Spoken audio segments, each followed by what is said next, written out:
Hello everyone, and welcome to my channel, and to my very first ASMR video. Today, I'm going to read a story from the Disney's Princess Collection, A Treasury of Tales.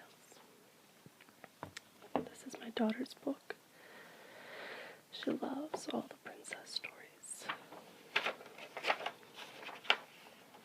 So the first story that we're going to read today is the very first story in the book, which is Little Mermaid, Ariel's True Love, and that's starting on page 5.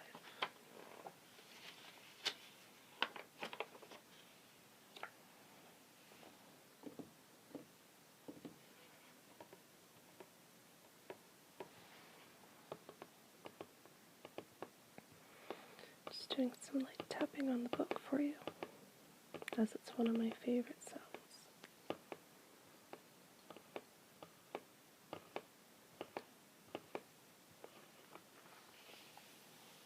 Okay, let's get started in the story. From deep underwater, a mermaid named Ariel noticed a ship sailing by above. Her father, King Triton, had warned her many times not to go to the ocean's surface. He thought humans were dangerous, but Ariel was fascinated by them. She even had a secret grotto where she kept a collection of human-made treasures, such as candlesticks and pitchers. Sebastian, a crab who was the king's advisor, noticed the mermaid was swimming to the surface. He called to her, but she ignored him. She wanted to know what was happening on the ship. At the surface, she saw a man being presented with a statue. The other sailors called him Prince Eric. Ariel sighed. The prince was incredibly handsome, and the statue looked just like him. Suddenly, the clouds in front of the moon thickened. A strong wind blew across the ocean, and the lightning crackled in the sky. "Hurricane a-coming," a sailor shouted. Waves washed over the deck, and the ship was tossed on the sea. Lightning struck the main mast and sent it crashing to the deck in flames. Soon the whole ship was on fire. Then it exploded, and Prince Eric was thrown overboard. Ariel swam across the wreck. She had to find the prince and save him. She spotted him floating on a plank of wood. Just then, he slipped off the board and sank beneath the waves. Ariel dived after him and used all her strength to pull him to the surface.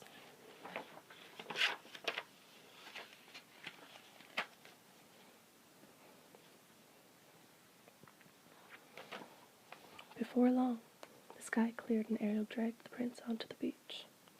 She watched over him concerned. "He's so beautiful," she whispered. Then she began to sing to him. Eric's eyes opened and he caught sight of Ariel, but a second later, she was gone. She had returned to the ocean so he wouldn't find out that she was a mermaid. Later, the prince made his way back to the palace. "A girl rescued me," he told his friend Grimsby. She was singing. She had the most beautiful voice. Meanwhile, beneath the waves, Ariel was thinking about Eric. She daydreamed and planned ways to see him again. The little mermaid was in love. Flounder, a blue and yellow fish who was Ariel's best friend, led her to the grotto to show her a surprise. It was the statue of Eric. "Oh, Flounder," Ariel cried. "You're the best."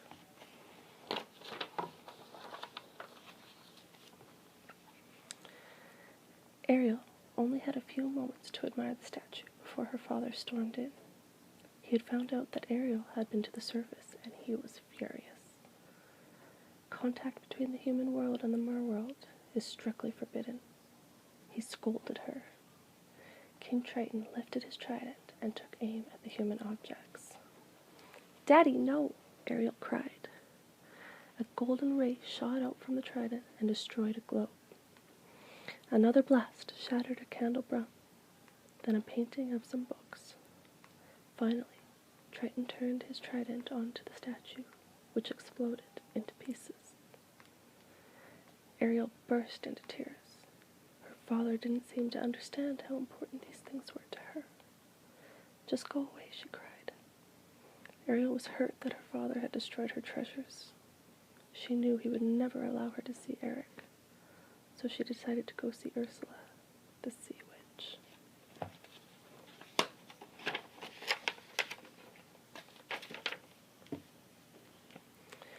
Ursula made a bargain with the mermaid. She would give Ariel legs for 3 days. During that time, Ariel had to go get Eric to fall in love with her. If he kissed her, she would remain human, but if not, she would turn back into a mermaid and belong to Ursula for the rest of her life. "You can't get something for nothing," the sea witch told her. "What I want from you is your voice." Ursula took Ariel's voice and put it into her shell necklace. The mermaid would have to get Eric to kiss her without even speaking to him. Now human, Ariel swam to the beach. Her friend Scuttle the seagull found a ship's sail and some rope and made her a dress. Soon Eric discovered her.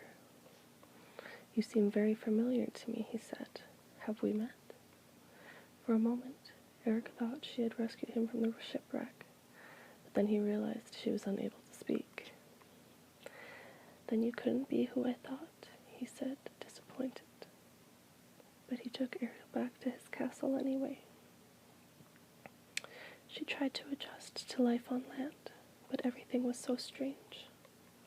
She combed her hair with a fork and accidentally blew soot all over Grimsby with a pipe. She couldn't help but laugh.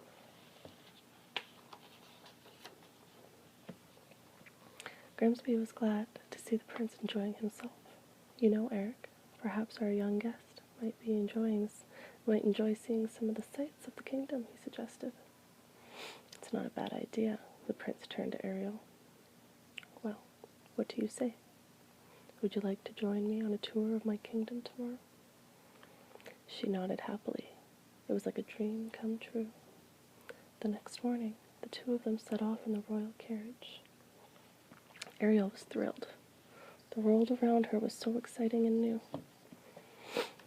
She and Eric stopped for a puppet show in town. Ariel got a new hat, 2 loaves of bread, boots, and some flowers. A few hours later, they climbed back into the carriage. After Eric had been driving a while, Ariel took the reins. She snapped them sharply, and the horse took off. Ariel loved being human, and Eric was enchanted by her.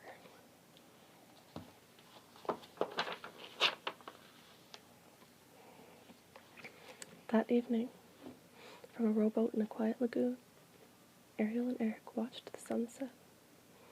"I feel bad not knowing your name," Eric said. "Maybe I could guess." He started listing names. "Is it Mildred? Diana? Rachel?"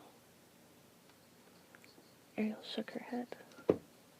Then Sebastian, who was keeping a close eye on the king's daughter, went to the side of the rowboat and whispered her name into Eric's ear. "Ariel?" the prince asked. She nodded and took his hand.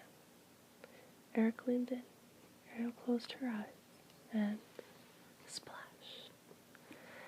Eric and Ariel toppled into the water. Ursula had sent her pet eels to overturn the boat. The sea witch would do whatever she could to keep the two from kissing. "Whoa, hang on, I've got you." Eric pulled Ariel back into the boat, but the romantic moment had passed.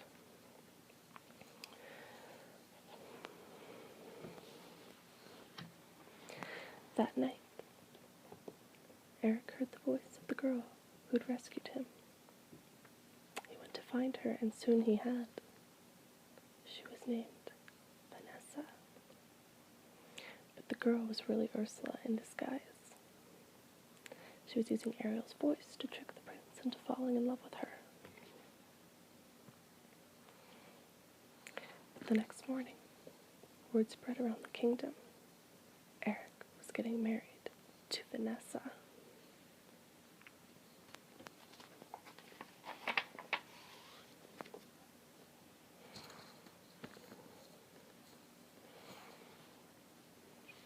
Ariel watched, heartbroken, as the wedding ship set sail. Not only would she never kiss Eric, but tonight he would marry another girl. Then, her friends brought terrible news. They discovered that Vanessa was really Ursula. Ariel knew she had to stop the wedding. She jumped into the water, but without her tail, she didn't know how to swim. Flounder pulled her alongside as she floated on some barrels. "Don't worry, Ariel," he said. "We're going to make it." Just as Ariel reached the ship, Scuttle pulled out the shell necklace holding her voice. It fell from Vanessa's neck and broke. Ariel's voice returned to her. "Eric?" she asked. "Ariel?" he said. "It was you all the time." He moved toward her to give her a kiss, but it was too late. The sun set and Ariel became a mermaid again. Ursula pulled her into the water.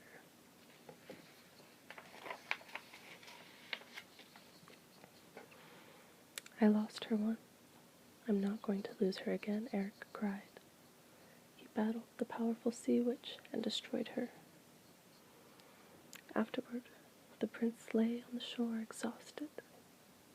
Ariel watched him from afar. King Triton surfaced and looked at his daughter. He realized how much she loved the prince. Happily, he granted Ariel her greatest wish. He gave her legs so she could be human. Ariel was thrilled. She and Eric were married immediately, and when they kissed, it was a kiss of true love, joining them together forever and ever. The end.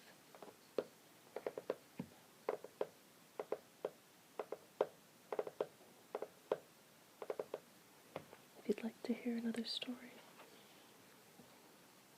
leave me a comment on what you would like to hear next. The other stories in the table of contents are Snow White and the Seven Dwarfs, Beauty and the Beast, Cinderella, Mulan, Snow White and the Seven Dwarfs, Aladdin, Sleeping Beauty,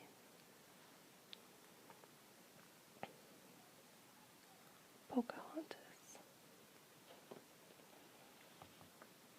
If you liked this story, don't forget to like the video and to subscribe to my page for more.